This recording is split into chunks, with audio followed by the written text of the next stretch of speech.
César dice, un video de cómo se debería dirigir una empresa estatal. La pregunta más simple que me han hecho en la vida. ¿Esa no era la de por quién votarás? Cierto, la segunda más fácil. Se debe dirigir igual que una empresa privada.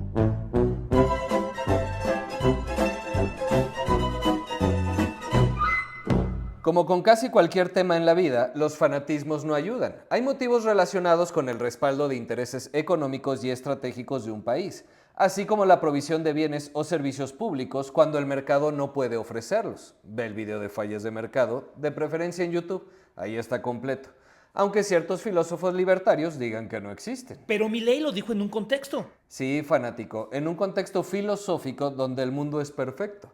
Pensamos igual y tenemos los mismos intereses y experiencias, igual que los marxistas. Pero esta es la vida real y las fallas de mercado existen. Entre ellas, los monopolios naturales. Vean el video de fallas de mercado en YouTube antes de comentar una burrada. Me voy a dar cuenta si no lo vieron. El caso es que se utiliza un monopolio estatal cuando se considera que la regulación del mercado es inviable o insuficiente. Ya entendí. No me entendió nada, ¿va? Ni un pit. Luego están los motivos ideológicos, como la soberanía nacional. No voy a profundizar sobre ella en este video, pero sí, la soberanía nacional es ideológica. Pero también hay motivos de carácter económico y presupuestario, como la generación de ingresos para financiar el gasto público, especialmente en el caso de la extracción de recursos naturales, los cuales a veces se han considerado como fuentes casi infinitas de recursos que ofrecen la ventaja de ahorrar a los gobiernos la necesidad de asumir los costos políticos, como cobrar impuestos. 50% de informalidad y no se ve para cuándo cambie. Pero ya le están cobrando impuestos a las empresas grandes. Me parece muy bien. ¿Qué porcentaje del presupuesto público representó? A que ni saben decirlo. Tasa personalizada del tío al que responda correctamente. O si son haters y no quieren tasa del tío, se las enviamos con la cara de AMLO, o de Marx, o Milei, o del que gusten. Vean el video de ventajas de la formalidad y los de educacionismo. Es que me encanta. Alta informalidad, prácticamente cero inversión en ciencia y tecnología, de los peores niveles de educación a nivel mundial, y no solo en calidad de la misma, en grados de estudios alcanzados por la población. Baja recaudación, alta corrupción, pero la culpa no es nuestra, es de algún imperio. O sea, sí, culturalmente hablando, pero ya sacúdanse esas conspiraciones, por favor. Y la mejor, México ya cambió. Ajá, ¿cómo? Con una refinería y un tren a pantalla pendiente y ayudas sociales que provocarán crisis en las finanzas públicas en pocos años si no se hacen ajustes importantes, y una oposición tan apanicada que su única propuesta es seguir haciendo lo mismo, con una candidata independiente, pero cuyo Congreso, en caso de ganar, son los mismos prianistas que no se atreven a asomar la cara. Vean los desfiguros que tienen en primer lugar de sus listas plurinominales.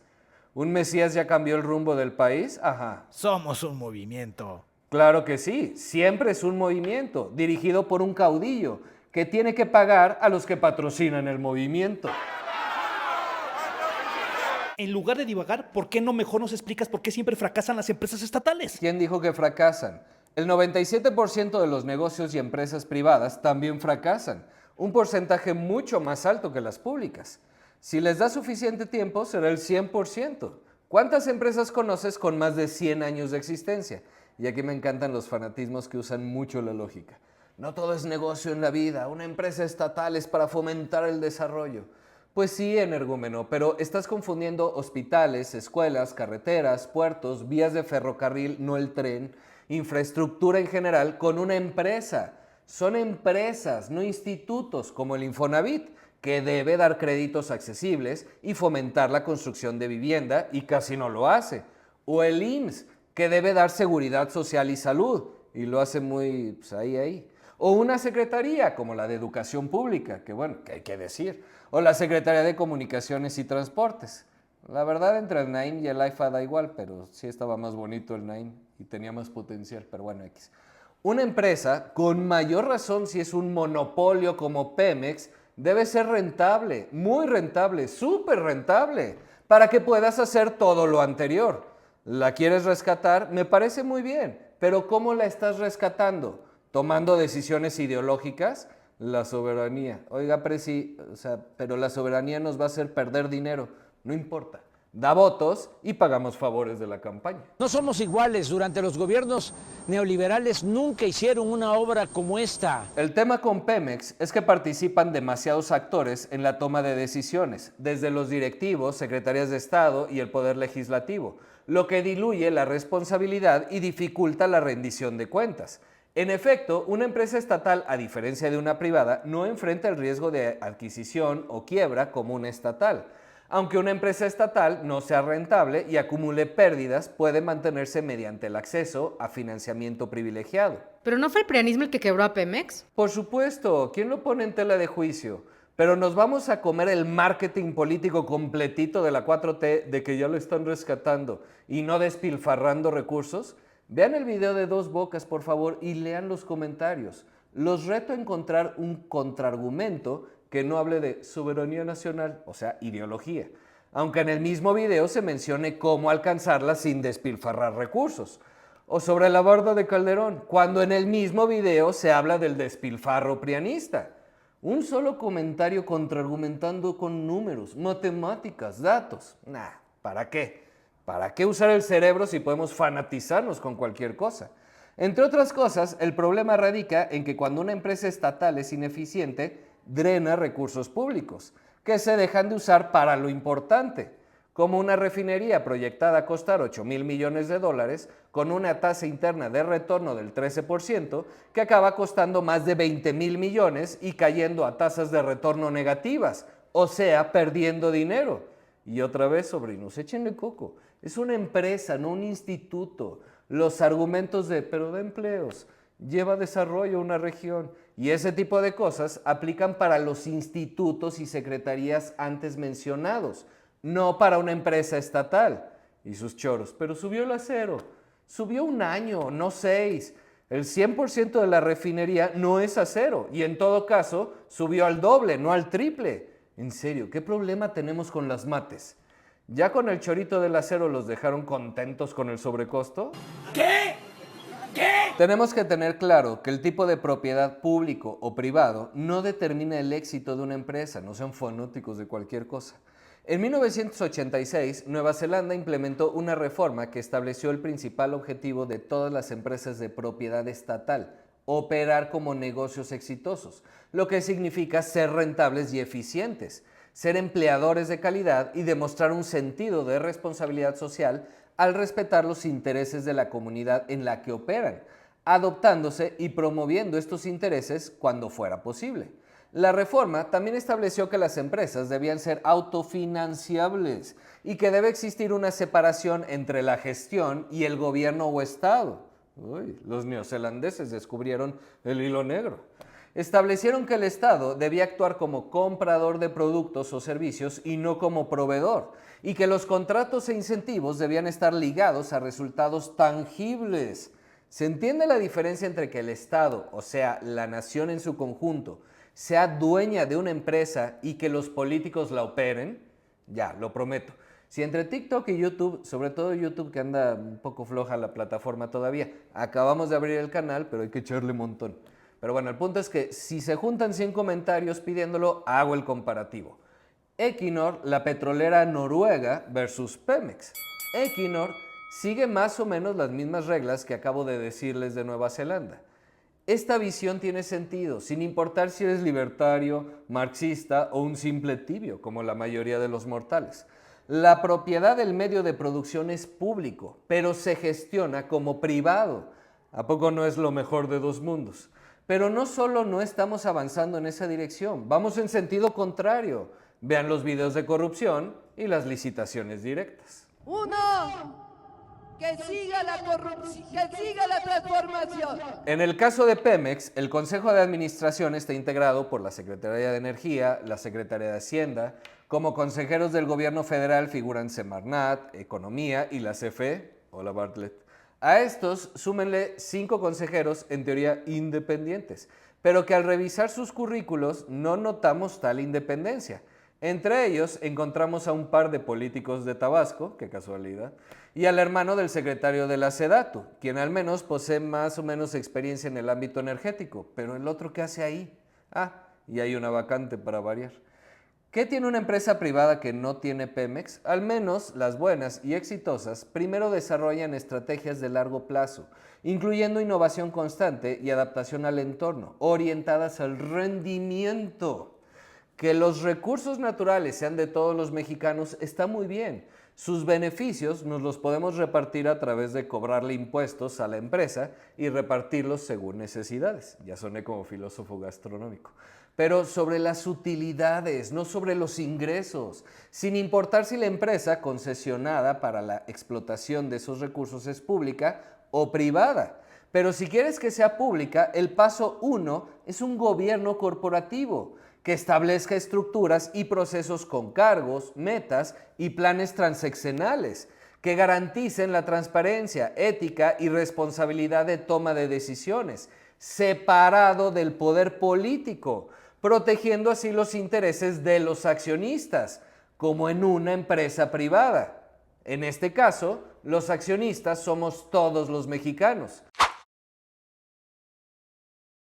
¿Ya vas a hacer el comparativo Pemex versus Equinor o te seguirás haciendo Pemex? ¿Qué dijo George en el video de empresa estatal? Faltó mencionar que el Estado debe garantizar bienes estratégicos por tema de derechos, no solo como mercancía. Ese es el por qué no puede manejarse como empresa privada. Por eso, la soberanía importa. ¿Cuándo haremos a un lado las ideologías, mi querido George? No que nos sirvan o no debamos tenerla, pero la evidencia empírica es más importante, ¿no crees?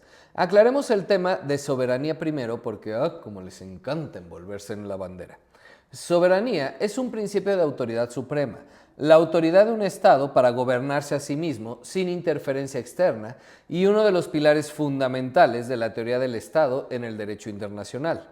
En cuanto a la soberanía energética, es la capacidad de un país para controlar sus propios recursos energéticos o sistemas de energías. Este concepto implica no solo la posesión y gestión de fuentes de energía, sino también la independencia en las decisiones. O sea, reducir la dependencia de fuentes energéticas externas y sustentar el desarrollo local. Entonces, ¿está bien rescatar Pemex? Personalmente creo que sí, pero el cómo lo haces es lo que importa. Si solo andas con ocurrencias o decisiones políticas, no podrás garantizar los derechos. Medios de producción público, privados o mixtos es el componente ideológico en la soberanía. Garantizar bienes estratégicos no tiene nada que ver con el tipo de propiedad, aunque por supuesto pueden influir. La soberanía es fundamental, pero modelos de propiedad o producción hay muchos, y aunque las concesiones permiten cierto nivel de control y retorno económico al Estado, la soberanía efectiva depende de la fortaleza y claridad de la regulación y supervisión estatal. Pero basta de divagar. Analicemos Equinor versus Pemex. Equinor se fundó en 1972 con el nombre Statoil. Cambió de nombre en 2018 por el deseo de representar algo más que el petróleo.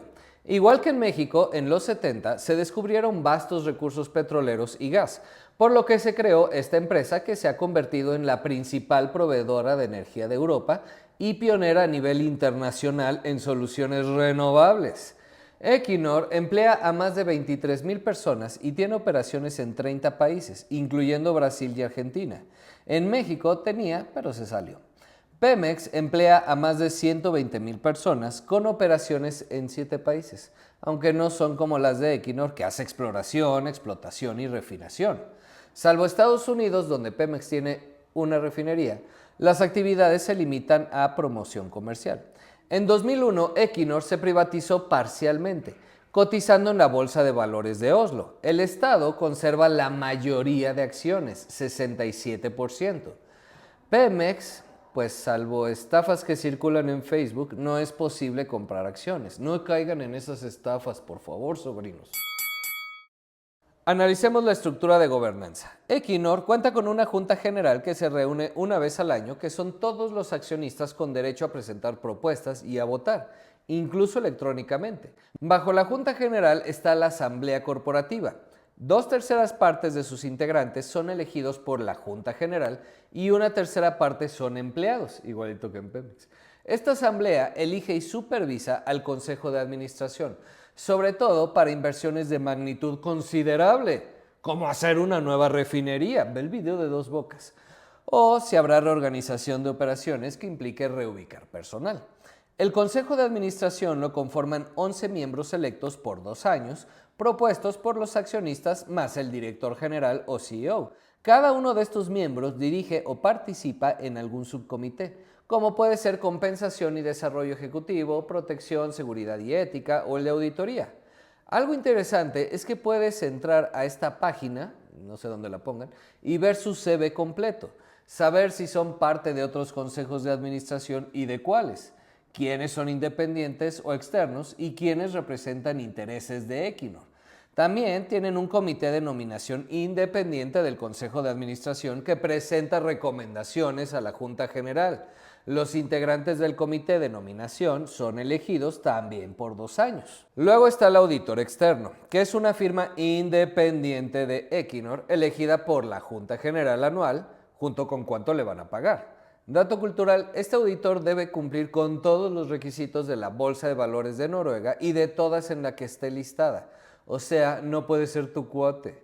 Otro dato cultural, los reportes de las auditorías primero se los entregan a los subcomités de auditoría del Consejo de Administración antes que a los directivos, para que si hay cosas turbias, los directivos no puedan hacerse loquitos o meterle mano.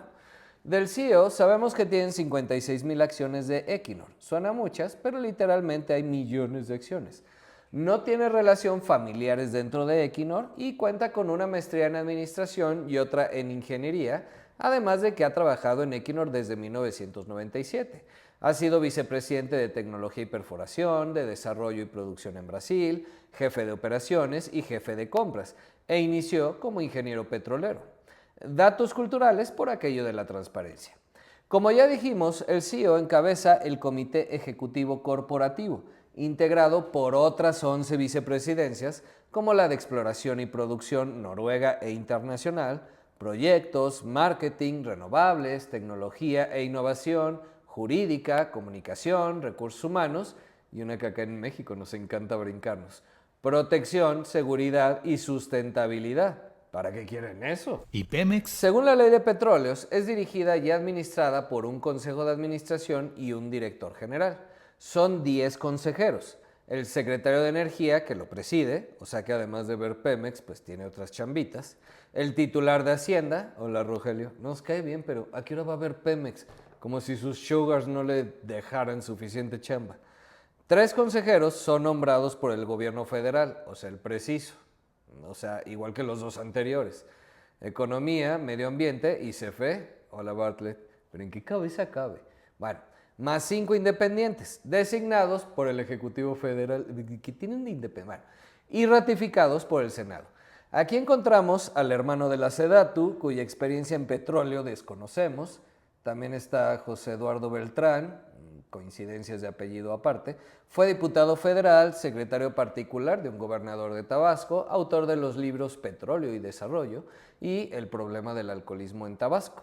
Lo habrá escrito en una peda. O sea, a lo mejor el libro no está malo, pero en tu CV de consejero que no tiene nada que ser ahí. Bueno, Humberto Mayans, priista hasta 2018, perredista en medio, actualmente en Morena, 2 veces secretario de gobierno de Tabasco, qué casualidad. También fue senador, ya saben, pura preparación técnica para operar una empresa de esta envergadura. Y Octavio Romero Oropesa, agrónomo. Pues sí, el petróleo también es jugo de plantitas, no solo de dinosaurio. De Tabasco, obviamente, ¿de dónde más? Intentó ser alcalde tanto por el PRD como por Morena y no lo eligieron. Nadie es profeta en su tierra. Pero sí pudo ser oficial mayor de AMLO en la CDMX. No tienen vergüenza. Luego están los comités de auditoría de recursos humanos, inversiones, adquisiciones, y en su página dice que también de sostenibilidad. ¿No se decía sustentabilidad en español? Bueno, seguro ellos saben más. ¿Quién los nombra? Pues los consejeros, obviamente. ¿Quién gana este round, sobrinos? En Noruega, igual que en México, el petróleo es propiedad de la nación. En reservas probadas, estos son cantidades estimadas de yacimientos conocidos que mediante datos de geociencia e ingeniería muestran con certidumbre razonable que serán recuperadas comercialmente en años futuros. México tiene poco más de 8,000 millones de barriles, mientras Noruega 7,500. Ocupan los lugares 18 y 20 a nivel mundial respectivamente. Sin aceites, gases y demás, la calidad del crudo ya es otro boleto. Dato cultural, el crudo mexicano en general es bastante pesadito y difícil de procesar. El noruego, en cambio, es ligerito. Claro que eso son cosas de la naturaleza, aunque importante a tomar en cuenta en tus decisiones de negocio, sobre todo cuando harás una refinería. En México y en China, los retornos de la producción de petróleo y derivados son muy grandes. Equinor aporta el 36% de los ingresos públicos de Noruega, mientras que Pemex aporta solo el 18%, aunque llegó a aportar más del 50%. Y sí, los prianistas lo despilfarraron. Y sí, Gurría reconoció que se la volaron. Una fuente de ingresos. Abusó de Pemex e inclusive forzamos a Pemex a que se endeudara para poder pagar los impuestos, lo cual es ya bastante absurdo, ¿no? Todo por no hacer lo que se tenía que hacer, cobrar impuestos a la población, ni modo. Así que no quiero energúmenos en los comentarios. Y si vas a salir con tu burrada de a los ricos no les cobraban, ahora se hace justicia. Primero di el porcentaje que representó en los ingresos de la federación de este sexenio ese ahora sí les cobran y luego ya las sueltas. Hablamos de toda la población. En Noruega se cobra un ISR promedio del 36%, mientras que en México la tasa máxima podrá ser 35%, pero el promedio apenas llega a 19%.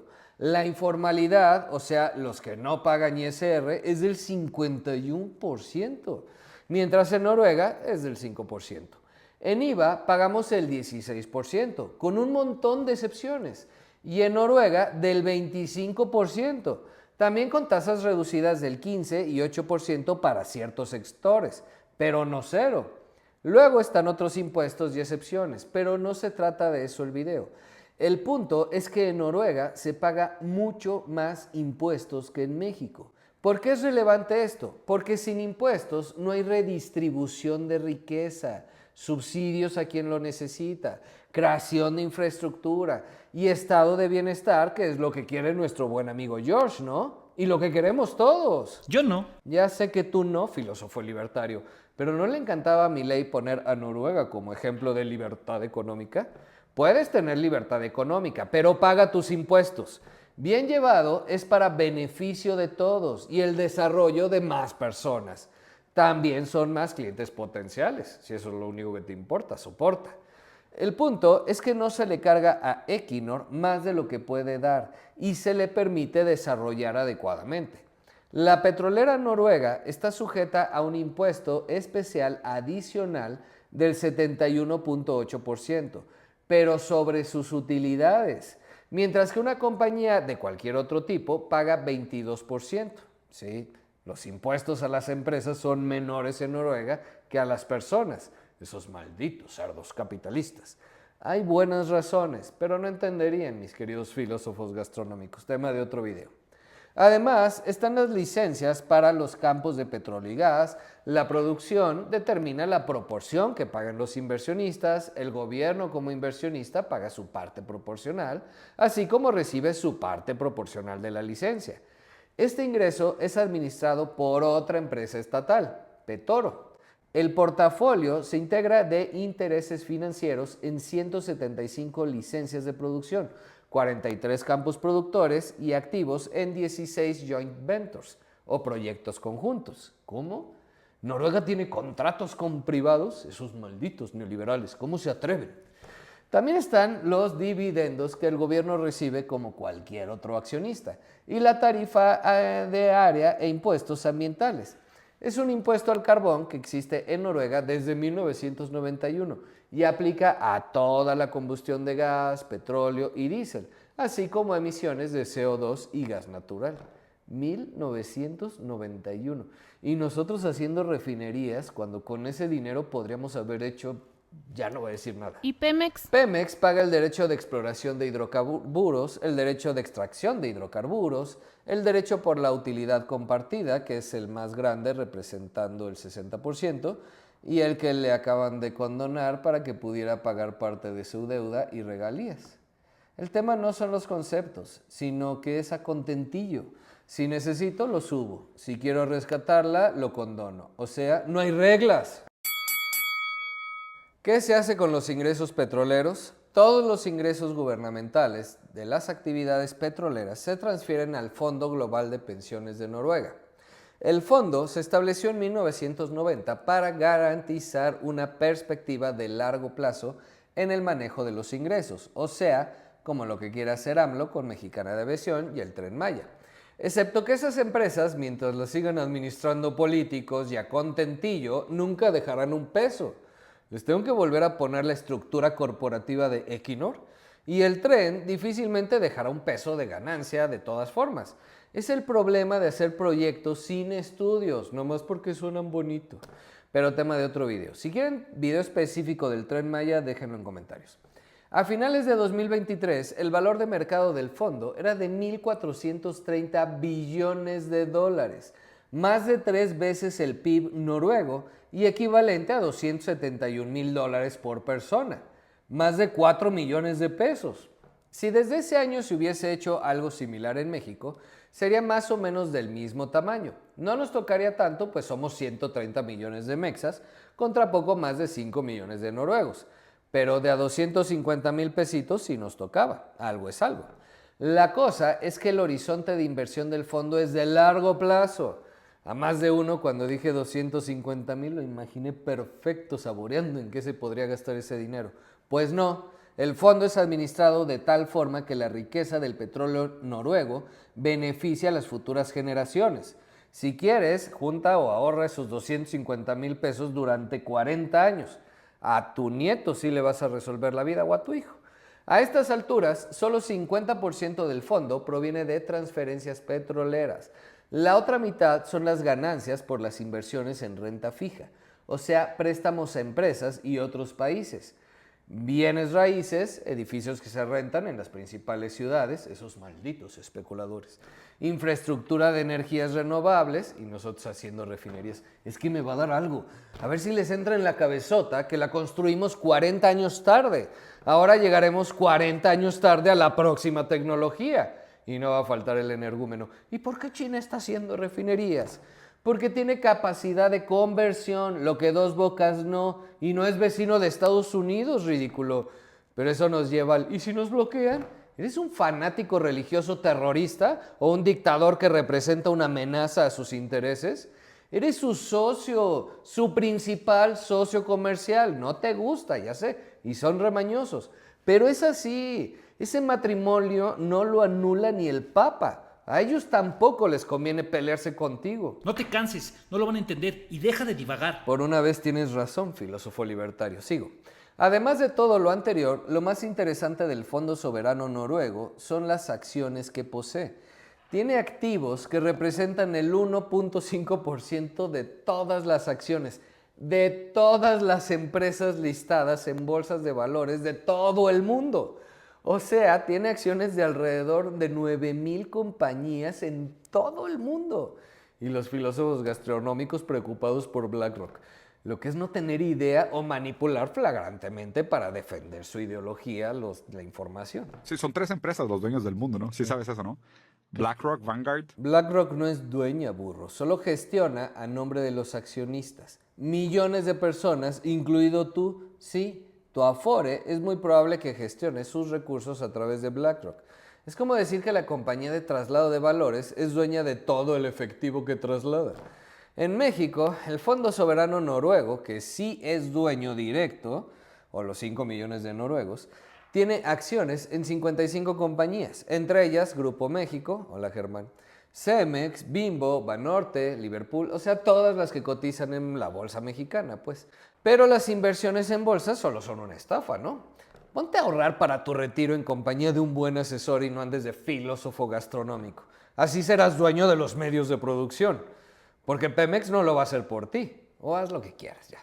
El fondo también tiene una regla fiscal. Se pueden realizar transferencias al presupuesto fiscal desde el fondo para financiar bienes públicos importantes o lidiar con crisis y recesiones económicas. Pero otra vez, solo sobre los rendimientos reales.